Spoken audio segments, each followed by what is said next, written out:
sports and amitie.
FM. Peace FM. Peace 104.3. Mohammed the station with a vision. Peace 104.3. You're from a Dan Kweku ya boa. You seem konyu but what to adwene agudie kwan so. Ebre sem no fa adwen kire efa text line so na yenkenkan emfa ma mesre wadaruma e text and I say WhatsApp. With me asend your WhatsApp and I say text. Na your topic abi to me edu adwen kire aba no. Ye hwese Ghana Premier League no ye de aba wie ye. The team and the team and answer Krayabum, is it getting better? And now it is getting worse. From the perspective of match fixing, bribery, we be Obehuana bum. Yakwe Anaya Bayechi. After the national under 17 team, the Black Starlet. Among four bisa, sir Coach Parkwesi Fabian, as we are Sisane because you know, your advocate say, coach, there's so many time. But since 2017, you didn't qualify for the under 17 championship. It's been 2017 till now is how many years? 5 solid years. You could be now why? And you be said, yes, it's an yana. And now we are asking for too much. And now what exactly is it? A coach, you know, you need Jumaye. And now say if you phone a buying their money support. And now talent in an ira. Aye ni bi eno ni ensema ye bedi ho enkomo na from 2013 ena ora Parkwesi Fabian wo sha ase say woni under 17 year adwuma na che say 9 solid years by this time the 9 years there see the adwuma che won sana na results ni average there na che say amana no ato na abujafo ha ebe to adwene na ebresim no fo adwen kire fa WhatsApp na text 0246 066 560 na yankin kamadachi join discussion maso so na nkwan so maso agege 205 for maso sabri encho ba be kenya ho Kobe Jones e wo ha coach yeyi sapon yenko so ama na yakọ o se nyame ya aduma 2nd July eno wo ye ne ba na yie no enti na so aye Shapiro ai yeah. Aye. Abuja for me yan chase free Black Starlet ni yanko wie wo ye league no. Maso agege. Under 17 Parkwesi Fabian ono ma ye dwuma 9 years. In the last 9 years no. Ye results no I say shedan ye papa bi odi ma mi hwe ni mbodimbo. 2013 Nigeria for share 6-1. That has been our worst defeat at the youth level. And 2014, 8 cheating, CAF, ebe bani ye. 2017 yam ye adom ye yi ban ye tum ko India e free ho hwehwe but o ka the number of years on starlet aye adwuma 9 years ni since 2013 enti wudi ni mbodimbo etoto results ho a obi entumi nya adwuma na apart from ono ana say FNF free say o man support into anya de kura nya hwe ye ne ana ya moa wo ana talent na na ayira ye ni bi sesei ko Ghana de na nka talent kura ye solid team Black Star maso tamle na ase edu ya wada se ana ya dia konya kesi ya tifo na omunya daji a omutie yan Unauthorized ye chia no eda na se ni na aduane pa ma mi fenchi akese enfema St. Philip's Enterprise e was circle Unauthorized until is just until is ye chia ena St. Philip's Enterprise e was circle ni Accra Ayalulu opposite on ma mi chia no mi fenchi ama Mr. Nante Nelly's phones that was circle ena Kimpon Travel and Tours menim say e dai branded twam ya eni magu akwam e da ne medi aye de kokata bibia dadi nti baabi a ho besoso no afa ho nti echia mi chia me papa asamoja so papa na Dr. KK Pepra we visit mi chia no kwaku media du krani nyame anim question na obusa ya no emu ode mu hwam say efe no eboa no omama ne chance ewi ase mu no kwaku ye mu obi a chance o ma me chance wo Peace FM ha me buy na nka me toto papa so aka bituma stop me o say me say we ase mo obi a chance but to chance no we use chance no yeah o ma me chance wo Peace FM ha e na me ba na me toto papa so nka wa stop me dada yes it is a ye ma chance na say chance no ye hu improvement bia wo ma e say do si nchen na obi foforo so e ba because kwaku ana 70 akwa ye foundation who see dan na say want to men to foundation here e dan the drigu but as if we say ye dey ana 17 na ye say enamfo business because you say football na akwa it say every club here ehia young players not their branding the team no it is say ana 17 honum ne dey ye nya bi free honum 16 15 sa na e honum no so na abrofo no so ani je ho nti ye nya bi e de call na say ewuram na e call no sa na abrofo no ebetumi apeke o montem but your mind so interest and na say individual interest say ye dey business entia because we could say o hwe pa kwasi fe bi record sa wo di good just say see ya enka metuma can play say enka by this time yes say nke dey adwuma no kra e ma because wo tie nsem so ya na ani na machire krampo na enka by this time there me say no kra ba ko eye me nwanwa pa say yes and na 17 sa e ma ni biem say on hwe so because enema bi a epiepie mu wa mri bi atwa mu no ho no pa ana ko ehuhu onema mu pa epiepie ombanyifo anim pa yes and ma because make I say this administration kra ba e no ati say jama omu de ana 23 ene ma no minim na enti omu say yinifi ana 23 home stand ni ba ana 17 ho no no because I remember say nyadi good just say here no the time ba ko machines yi am yan to one qualify kwaku eya me nwanwa bebre say ye na ye host wo Ghana ha na ye si coach a prepare the team awie na machine bi asan akwa chew na kwaku machine say e no mo pick players ne fire did the time na do na fe no mo di nkola ni for machines ni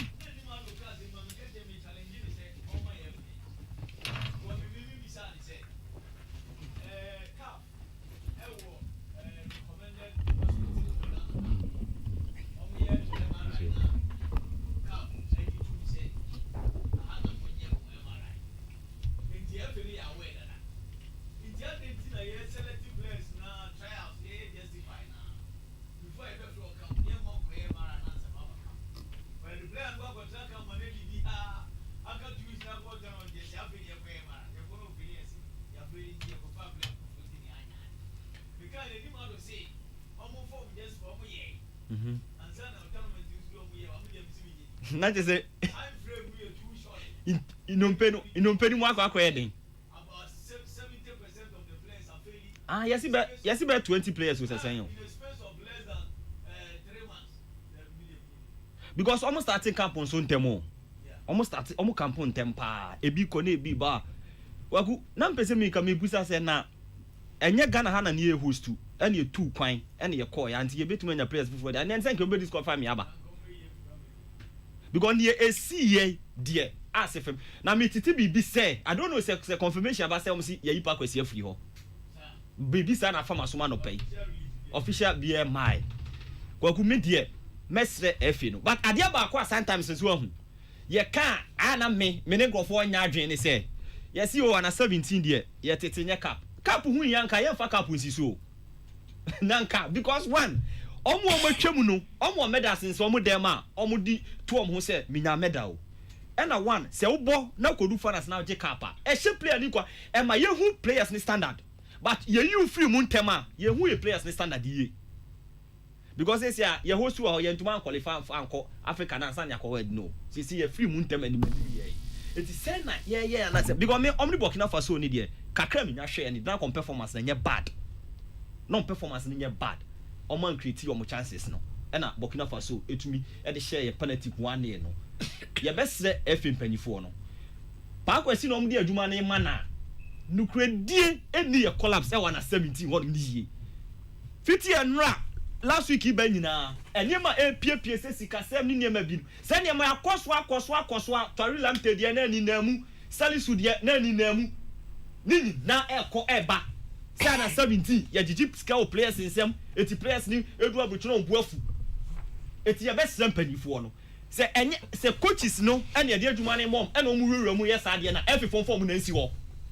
se afefo na so na omu yo mu business nti na omu yo mu players ene hwehwe mu se ye fa players hwehwe na something no mu nya national team just ni hye ni nya kwantonton ma omu nyu oman ne ho ni anwi ye dache ho me da se okay dachi una wo ahyiama ne temampotem research kakra ma ye kire se enkane no na ye under 17 no because the coat na ye well handled na ni wo ho e wo temani ashamanti most of our players na e ho no mu free even squad ye de call India kra no one Gabriel Leve na oka ho na ofitema youth na bae ohwe older generation na satan na ye kwaye ya de na temafo no dosun Sebastian Vance ashamantema eno free ansa no wobebo house of folk na sifo kofi ni mo ofisa generation ni mu ya preku the same thing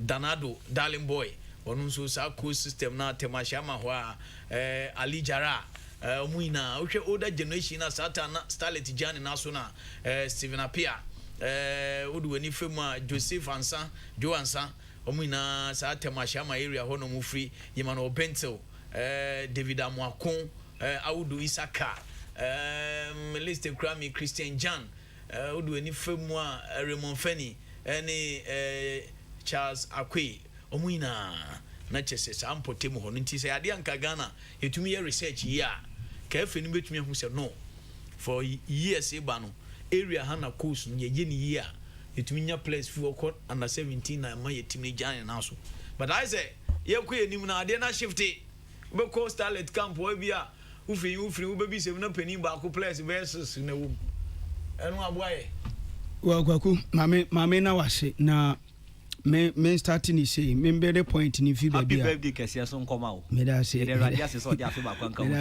me da say momo na nyamba momo ni de nyamba ba ko trenya nsu but David Amwati amfrem so no ne di birthday den tu betin nka me da na se pa ne David Amwati me da na se pa onu ni aba bi wo Holland oh okay adako wa frem no say aya mo ti say dan goku ebu am say ankirichi ye skeni premier ni wo so komo mo skendi no mo fa premier ni mame na Mr. David Amwati ase dan from 95 me have 91 ereba 95 even 98 ereba be hu der boatem eno ye 99 erebe hu John Pelter mo John Mensa mo Michael Essien mo de ba no o de yan hwe team na 91 no mpare de no na wo bodin bi Kofi ni mo Ashama coast team bi near friend young Brazilians okay papa no team no kura from your friend I see the man and the lives of omo osho mu a minim se o hwe player bi friend Michael Okanse ya obebo Great Olympics ekobo 11 wise no de betu kwan ba di bias ne ade. These were the young players omu nyina de buy even recently o hwe se Eduardo Bra me se tema any ashama no the help of coach football it is a ye co tournament na ye juvenile na ya ma a hopefully be in Remo. We should forget it and make sure the reasons why makers are from 91 no shashama for no womb. Even Sebastian Barnes Krana or no also caught twice. And no back up to 93 for no. Or no tema and no Sika kuno before say you okobokwe or bo young has tema young has and those days no oba tema now be share young has ni young kotoko bokos match. I be say aboli abase oko committee 2 Arsenal babies no more bar. That I'm doing the Colano go dem with ye na. Me say kwaku eti oba young house for no. Me say oba young ko to for the young from place ko. Kese odia asidina. Oba 95 na. Oba 95 na. Share place na koye no. Feni ko house of folk no. Oche wo eyatemantation ngwao. Azamezi mvino. Raymond Feni. Oni mi say kwaku say otie goalkeeper from house of folk goalkeeper no. Eyatation ngwa shama ya na tema na obo ya say na ode ba house of folk. Yehwe obi to say Joseph Obo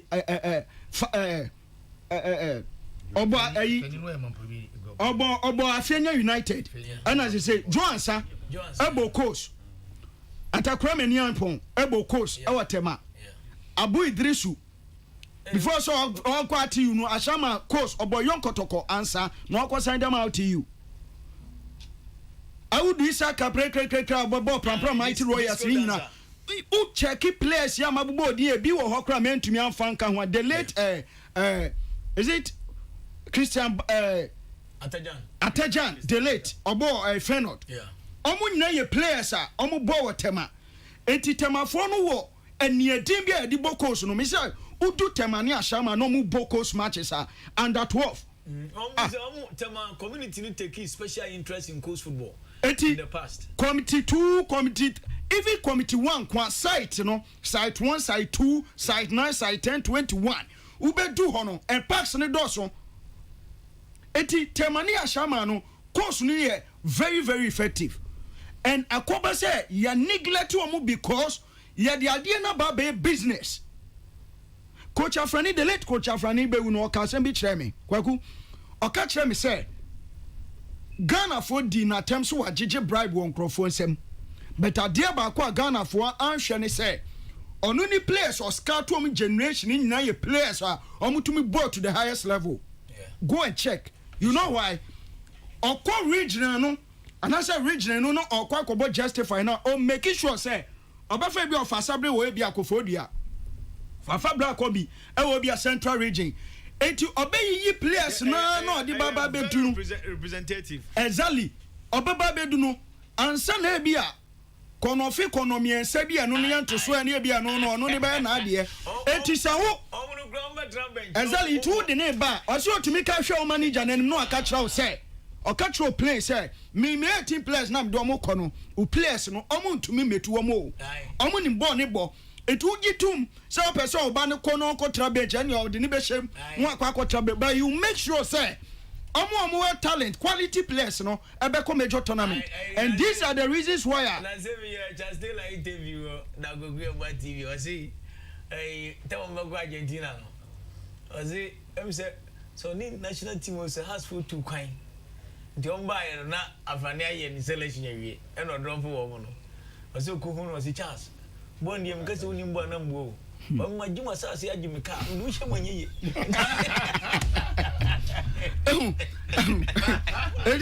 Eti dan osi jarami ko wimra do ni manya dia wi me on wie ni so eti ono ari ma dia wi mi ma ngo dan obeka no kra na kireo and wo hwe ni generation na oye very intelligent because the core of his team ni there enye bribe sem o select quality but wa wo person odo go trabe jiri ono beka one ono beka kireo and adia ba ko san kaka on say so oyi players ni na regions no na or asambo omo a se obi papa ye malama na obi papa ye we sofu bia obo mpaye no the whole region ni nim say your farmers so abro representing the whole of eastern region owom eti sunsum no eti odi team no be asambo a obenya no pure talent no odi obeko na so oman sunsum nyina eta team na chi etu omko a omko manim eno ye one angle apart from course na eye effective wo ashama na ombone ade ni nyina no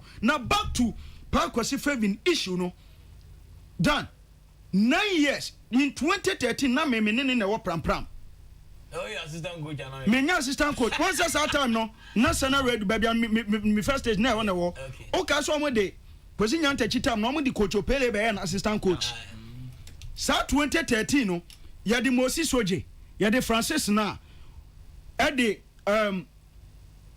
Jeremy Akwafu mu nyina koka sa team na ni Joshua ni nko these were guys are no mu nyina botaba youth and MRI na chi Moses Soje eche Francis na eti Moses Soje de oni Joshua ni nko anformo but now that 24 no so hia the services of Moses Soje eti adomo beka Celesteta ne ya praku team na mo pe de recall Turkey kwaje silver no e de buy no beka sa team na call Turkey no eti hwetem tema boys e call sa ayinum no MRI ne fa mo eno na ebeka 2013 no did like the likes of Erika Yamo odididi mu an omde call no omde buy na hwe team na Erika Yamo ene wemu ekobai na playmate ene ye Kenechi Henacho ono ni play na o share ono kwa share 4 goals side that season no ene Nigeria share 6-1 no eti yima no Boateng this is na Parkwesi na coach ono na coach o yima no Boateng Obo Charity Stars the Oshe Barcelona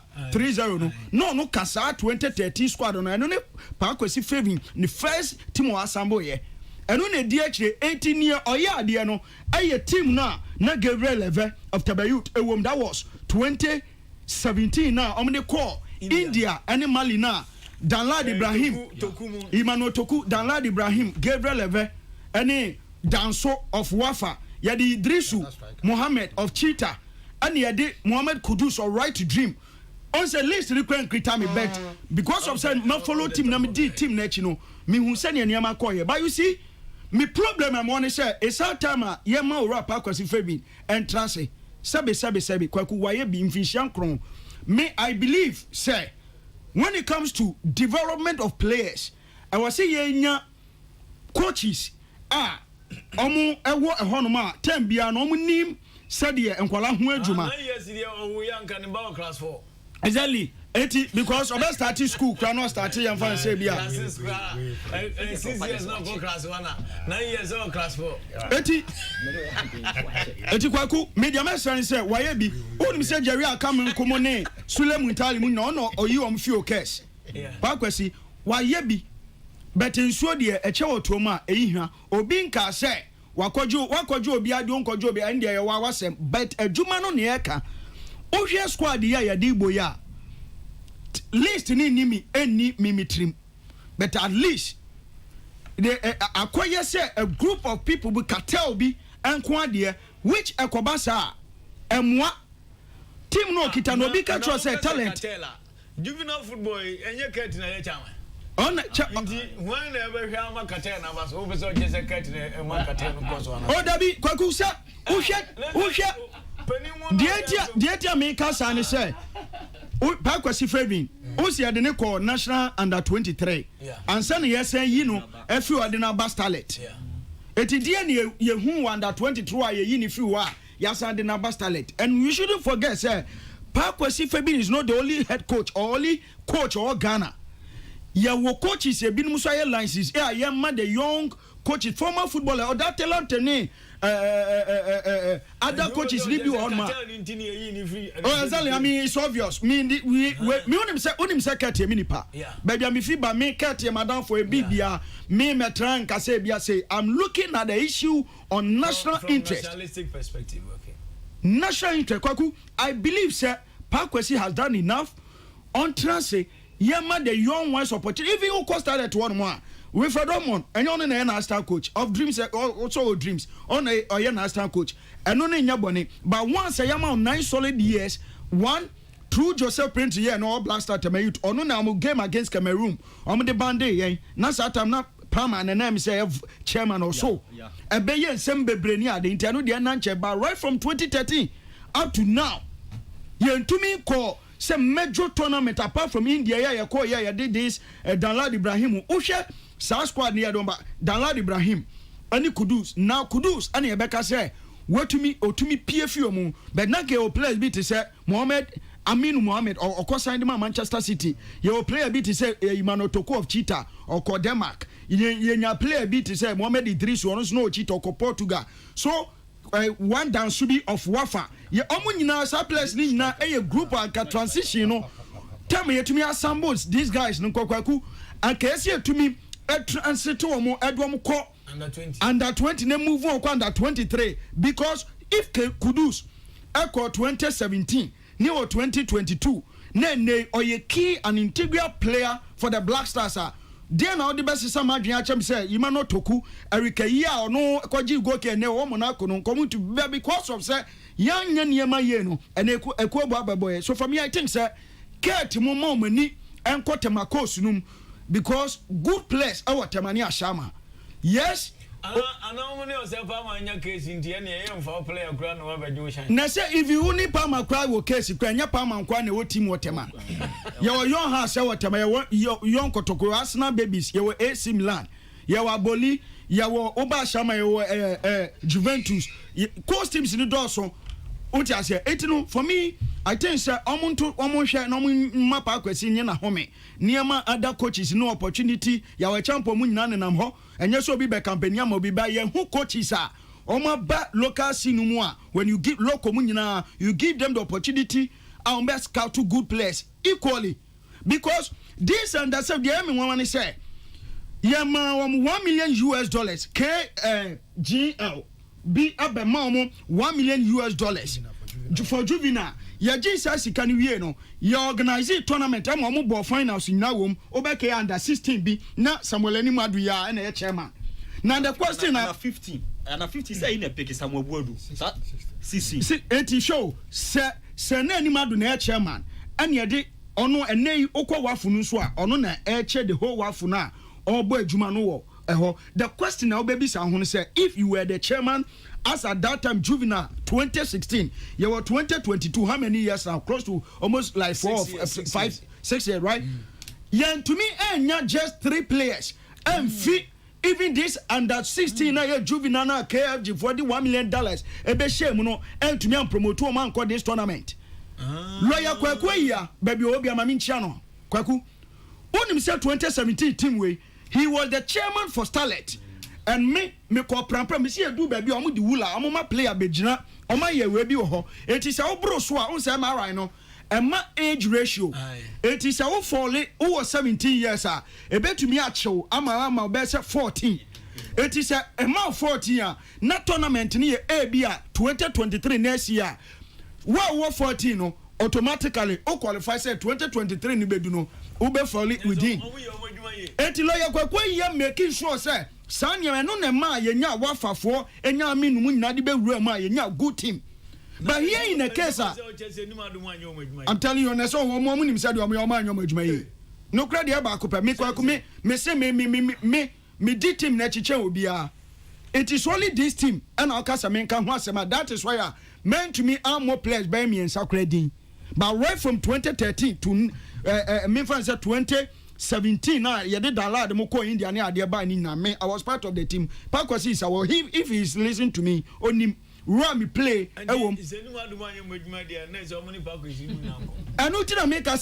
make us no attention here 2016 no yenya sponsorship for Juvenile $1 million KFGB na de buy and any madu be chairman for under 16 and I'm call regional call ball when you nice selected players. Now if you are hosting a tournament for under 17 down the lane no can't you at least get 4 or 5 players from this squad? $1 million you invested in the last 6 years in KGL yes KGL and a best sponsor. So the question now baby son say $1 million in the past 6 years you invested in Vasobia and Shadamos. And for so the mean who be but the only for so I can say says can be an catch them young.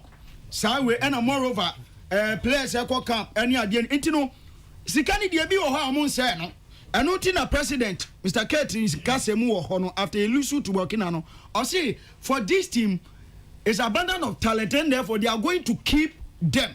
If say you bet here na some number to me keep it that team now because me who one play be no shall have Jesse one Pius be any appear.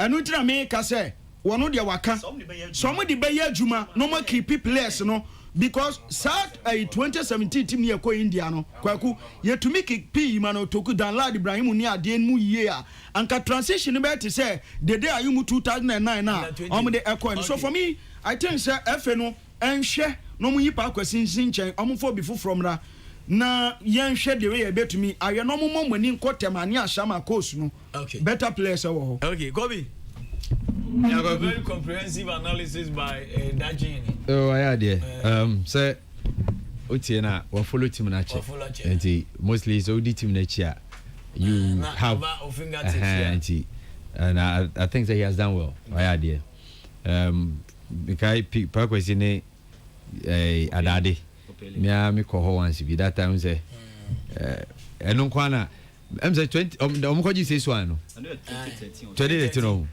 I want me who says a coach itimi assistant coach here German coach also head coach no take a decision that's why is assistant coach nya dey dia fa no that is just out of kind that is Koguti Mate Koguma mencha me first was for na honestly onchia just watch those video nya kwachi afi wase onchia me fi no na mencha mpacho bia modin mpacho bia modin obi abodin Kogu na me kasa mo hwi na me ni ose Kogu pa man nim komo na afi me nsambra ose Kogu pa ma good afternoon me ba jobo ko there. Hello. Otemenga. Aha. Na me analysis bi ha, historical analysis bi. Say those days na ya under 17 no. Na majority of the players ni fit temani ashaman no.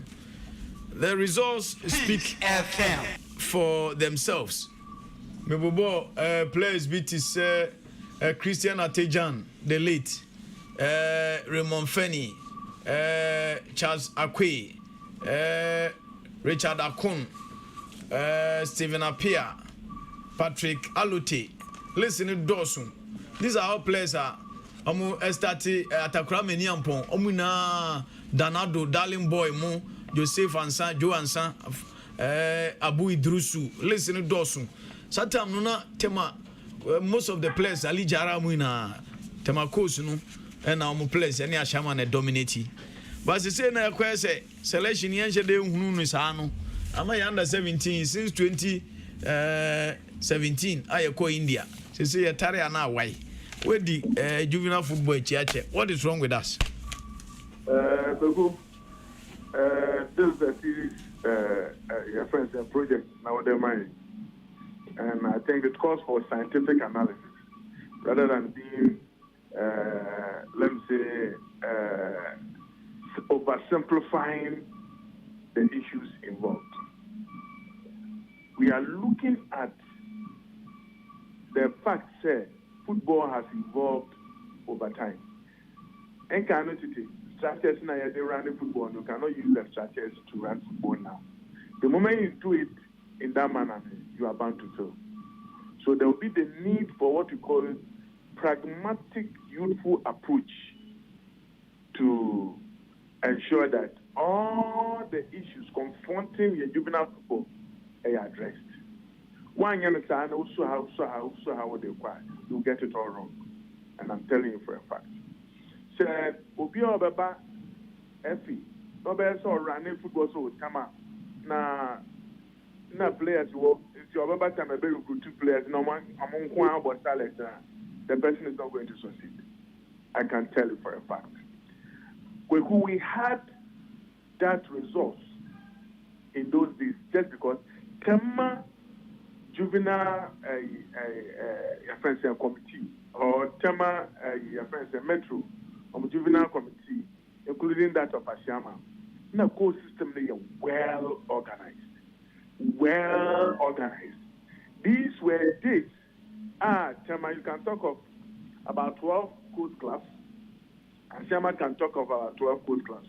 But say, how many coach clubs do we have? About 50 plus. And I don't think you can be domestically competitive with that.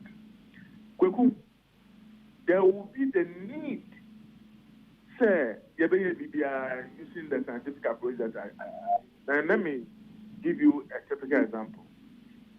Okay, my Calesium under 12. I'm going to be women away. I'm going to be boy. I'm going to 16 or 18 goes to 0. Mekaipa Is that team that progressed to form Asian batch as the under 17? I'm asking we call under 20. If anybody our person under 20 no, there will be the need for you to look at under 12 and under 14 link from a purely scientific perspective. Because when you players, to develop over this period of time, playing with 17, which will be on fast, not just a washroom. What is the mechanism? Yeah. If those times in your results, Obeba, you can say a board Tamakota, and what if you are crying about it? Yeah. Which I wanted to see how many people they see your friends saying, I cry about Tamakota. It doesn't happen. Because now, courts are well organized. Well organized. Don't bote. Ofi your hand. Straight. No, Okobo Gapua. Asano Mubako Hasufu. Wow. Philip, if you don't go to straight. No, Akobo Kotoko. Tamayu. Yaya Mohammed Nadina, you would pick them straight from courts, number boy, and then at that time, no, they are very competitive. It's in terms of development and training, a player centered, no two ways about that. But you cannot also forget about the other aspects of the game. Your refereeing should also be well developed so that right from the onset, say the basics. Now, equal match. Now, Akwala Bobo, now ball abon and sa, now abon and nine, now one and sa, interpreted as ball to hand. Referee to me, edge foul, and as we show the yellow card. What are we teaching the kids? It's the referee himself not yet developed. You need coaches who are also well developed. Because for we are fair. And so now what is the nutrition and the scientific aspect of football, what they account? It's not just like, Tamanana produce, so let's go back to you would still fail. Well, let me point out some certain basic things. Okay. What I'm saying is the academy is not also. What's the academy, Yeah, football academy is not also. Yeah. It's the scientific basis in the say, before the boy turns 12, 14, and 17, there is a likelihood the academies will have come for them. Yeah. So the academies tend to have the cream of the nation. If you are under 17, anytime I have more than the 17 and under 20, you make sure say teams like Right to Dream, teams like Wafa. The moment I want to say these teams in the urban, like I say, they have a certain quality that you cannot get in the other places. Okay. So you tend to dwell much on such established academies in our one. So in your recruitment, you have to target those people. And I'm saying, well, maybe that age, I will run under 17. No academy. Yeah. Ubon saying a squad who about 4 players from Right Stream alone. Tell my youth, the emphasis, your friends saying youth development. So we tend to dominate the Kefesa, the same, Liberty, the same. But how can I and now has to go and the 17 player. Now not going to get on philosophy and on direction. It's different from what we have. What can I make an Yeah. If the scientific basis is directing you to the fact that basically what squad now, I was saying that these academies are dominating. And so what about the core system? Over quota.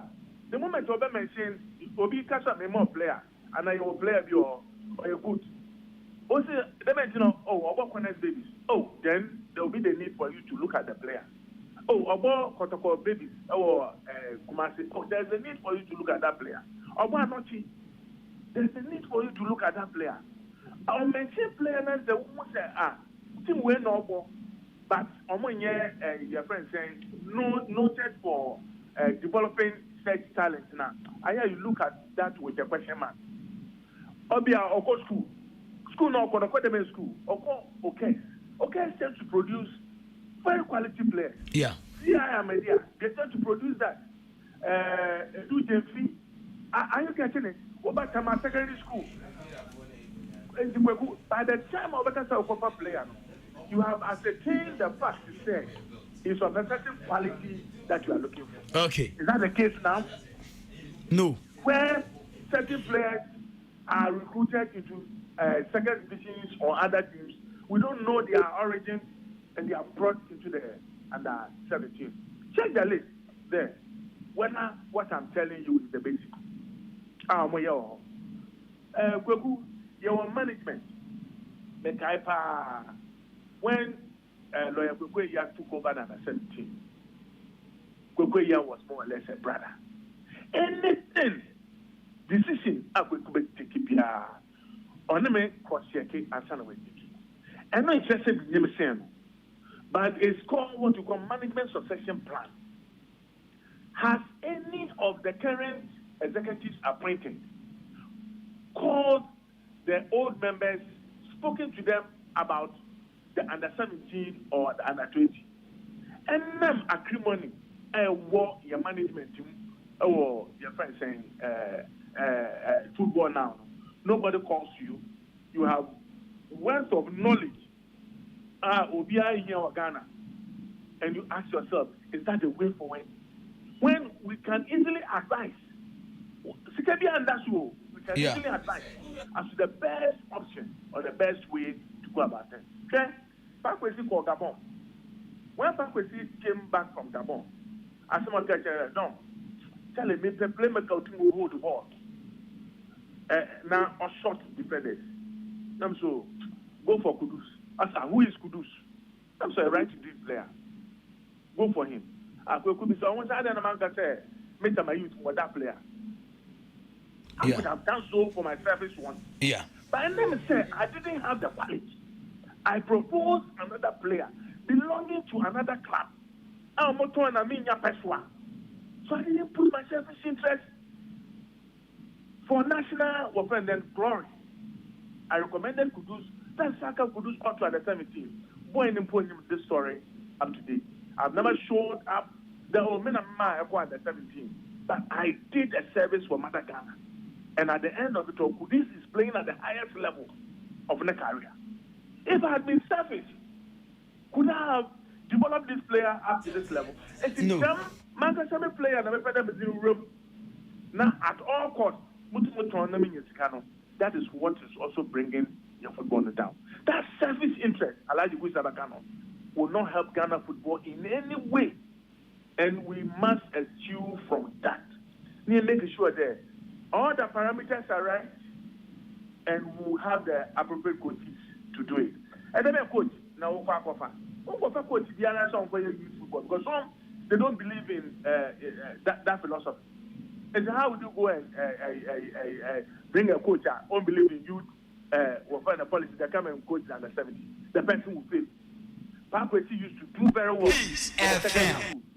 That is how come Pakwesi was useful at that time. But Pakwesi having tasted premiership and all those things for a long time, is still a development coach. Is he still oriented towards youth footballer? Nah, that is the question you need to ask.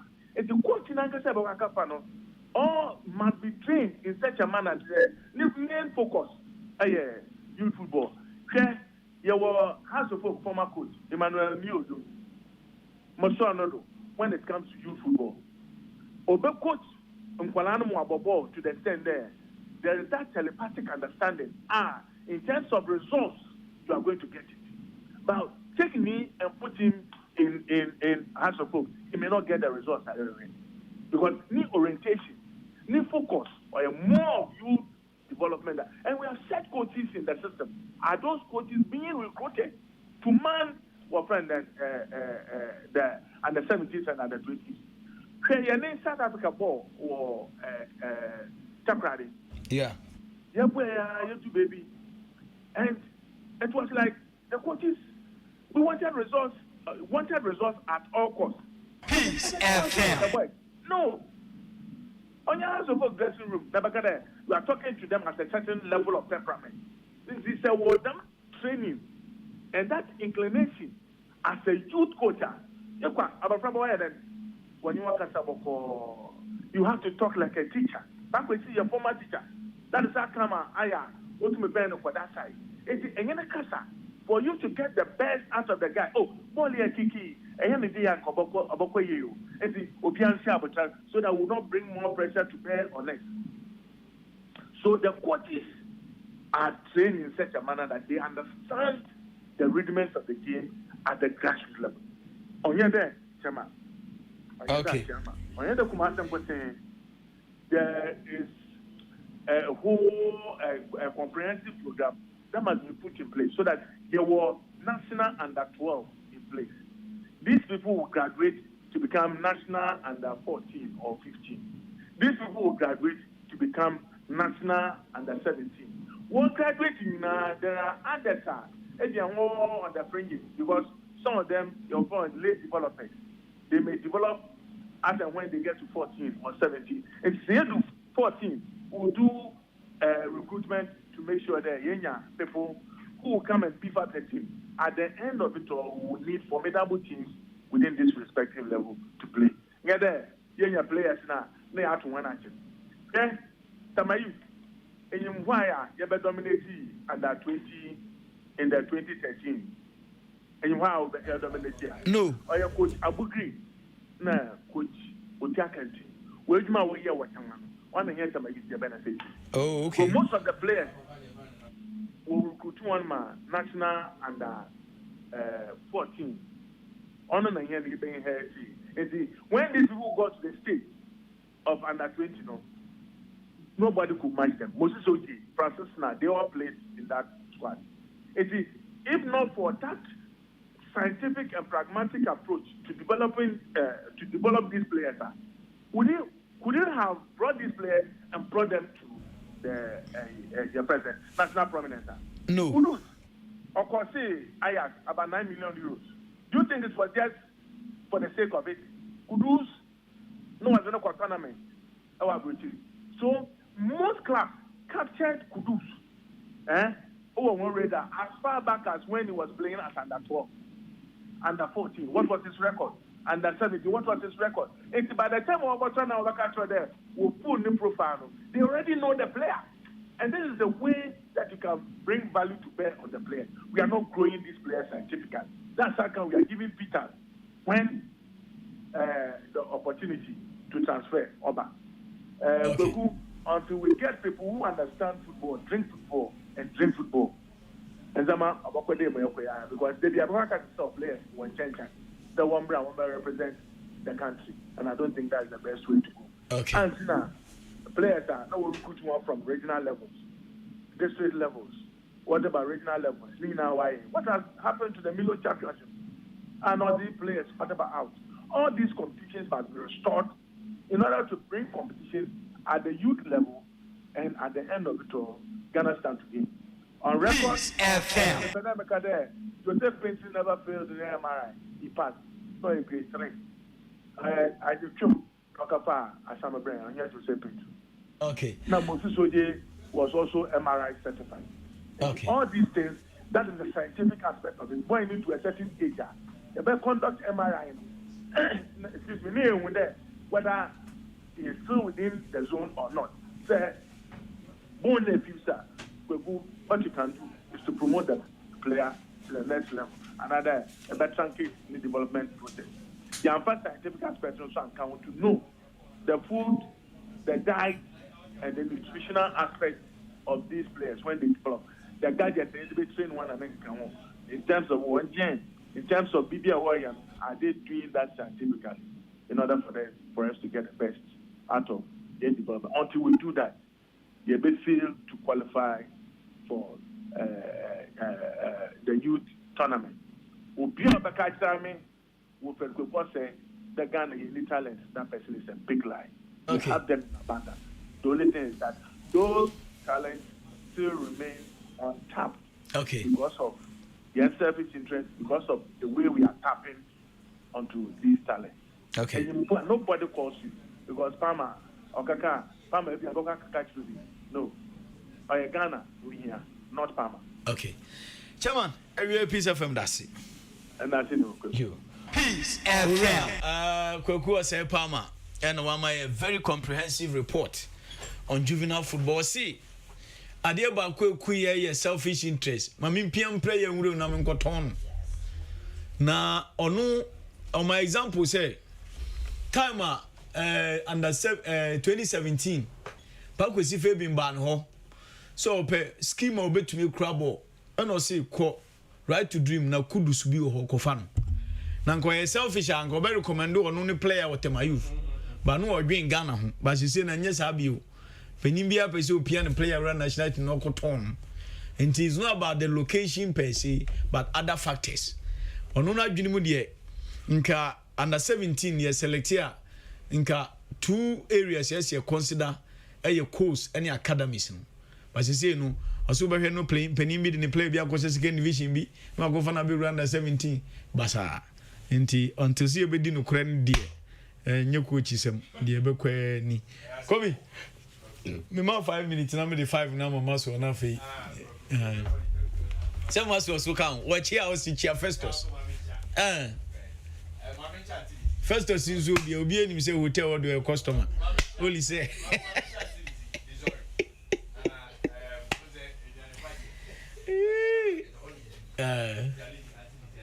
Okay.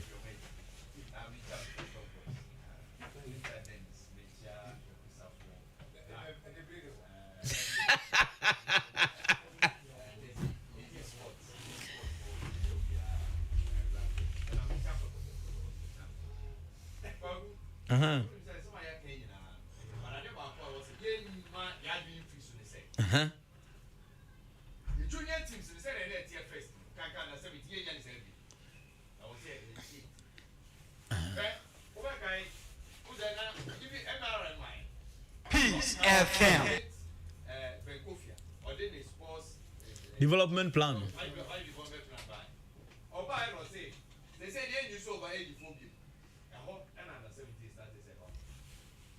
But so I don't to them in your place, because if you are quite under 20, because I was here who said, and they football it's first league.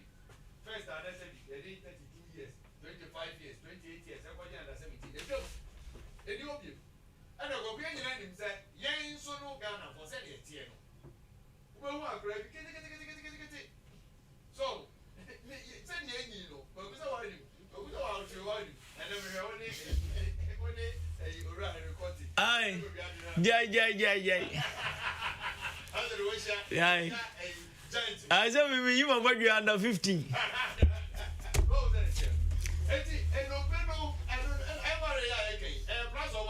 Yeah.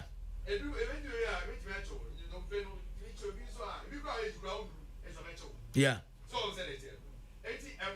selection of players and get team but I never call Papa Kaya in the year and he said because I said time when I did offer all players and all the regions and one under 12 I know more select under 12 Zadiano say come to continue and can Papa because it was the late question and organize and build it in your plan and the 12 team go now when I'm running ball right to get you.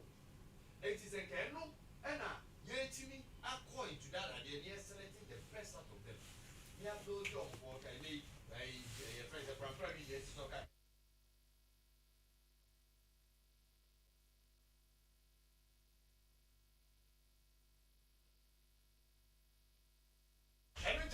Na said ya okay. Sa $1 million na KGL de share juvenile football. Say ya Jesus can we ak original tour. Not still I ndi no krani de players na be team ndi an ya de. Because and then who say I say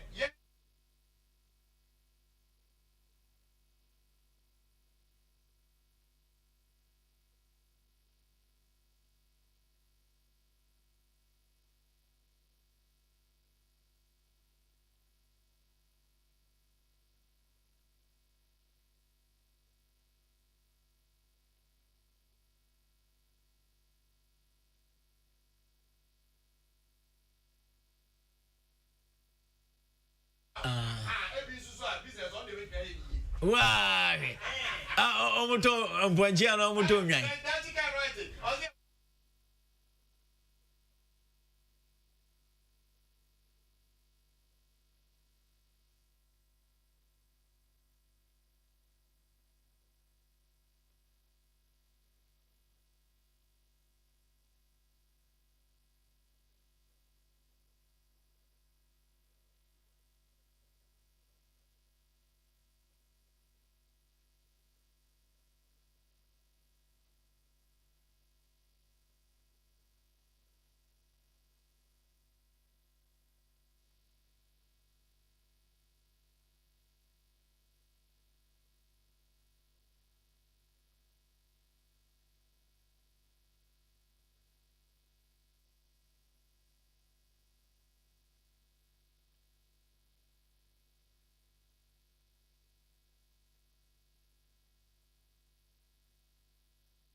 Yo, ora some yeboa Isway on Abedipele house on.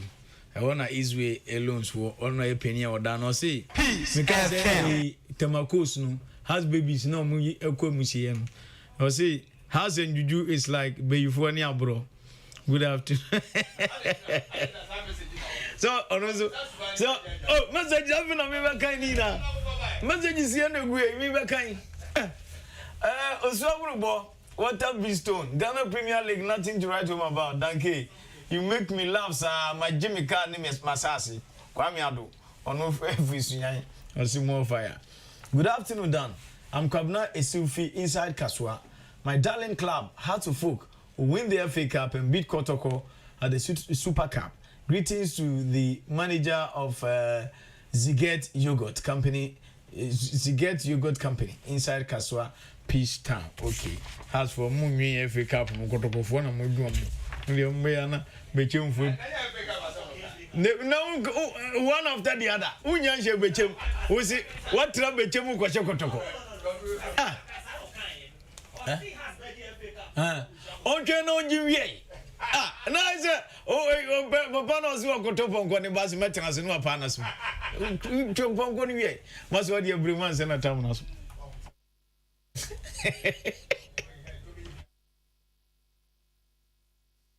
As I see JTM has one was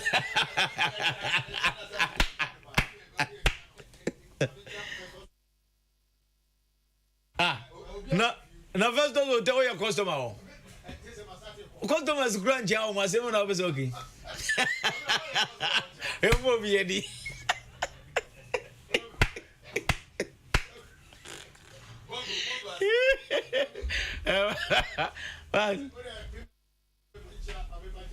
Okay.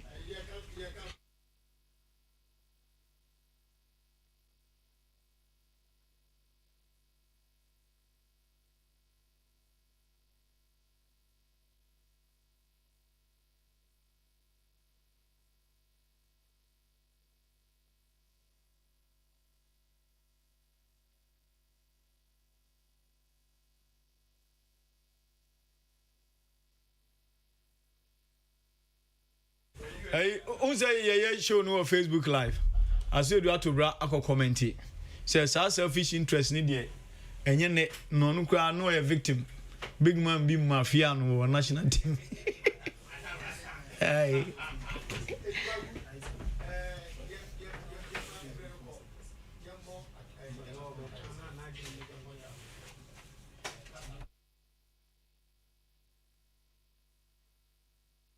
yeah.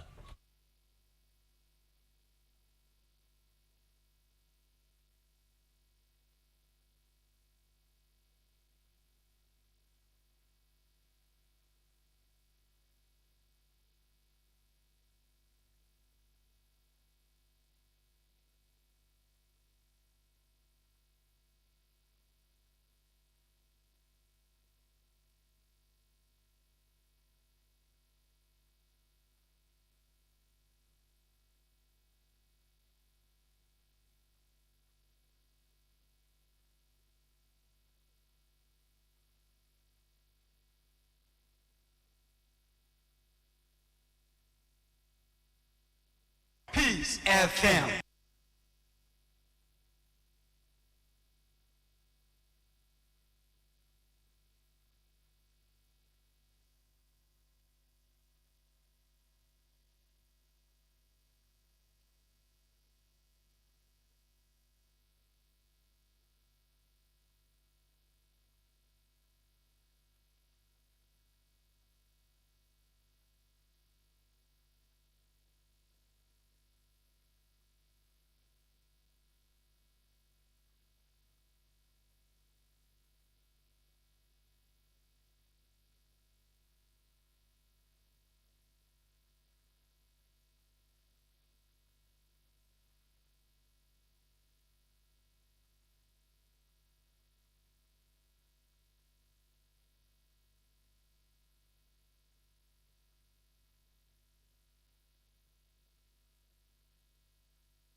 Okay.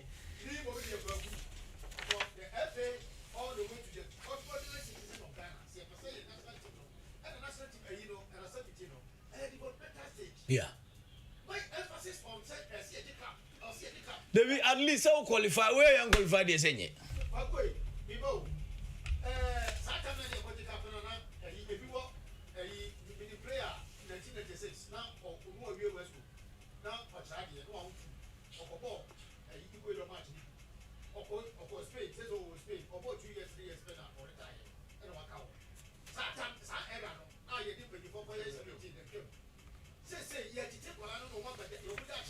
But no soon just a man qualify.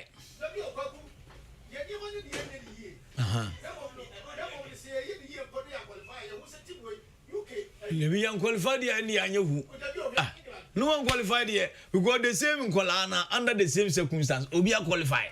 They are don't qualify.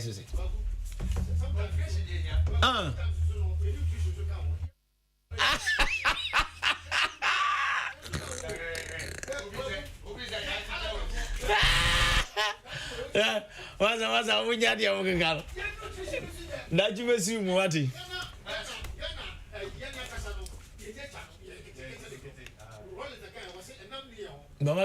Maso football and Casano. Omo munimbo bo wiazo ko omo yenketenkete. Hwemaradona ni Messi. Okwa ball e nyansa o se kofi mo mususu. Nyansa. Debi o hwe mebo anwode ya de bobo anya kase o. You build your muscles. Hwe masi. Tie abanse na wo be pia na hwefo no abre.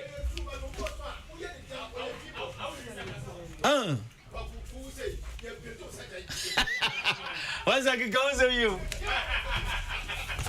Okay, tell us so. Yes, also now messages, good afternoon, Dan. The coach has to leave the under 17 because 9 good years without anything is too bad, and also there's too much corruption in the call-up. Brad Charles, Morocco from Otuasi. You know that the coaches are not allowed to do proper scouting, not forgetting the preparations of the FA on the side of starlets. That is why you are Daniel. Continue to be objective. Asari Isaac, aka Asase Ataso of Siri, Ma 82 in the Siri, Yosu municipality. Dan, good afternoon. In fact, Dachi Hine is too much from Kobe inside Akwaba Laundry, Kaswa Safari Junction. Good afternoon, DKY. Please, the beginning of the league was much competitive, but when getting to the competitive end, the fairness gradually got missing. Example, Ash Gold Bebiani Gold Stars match. House of Folks, last 4 matches. Emmanuel Amwa from Malangbawi. And what they buy. How do you solve media?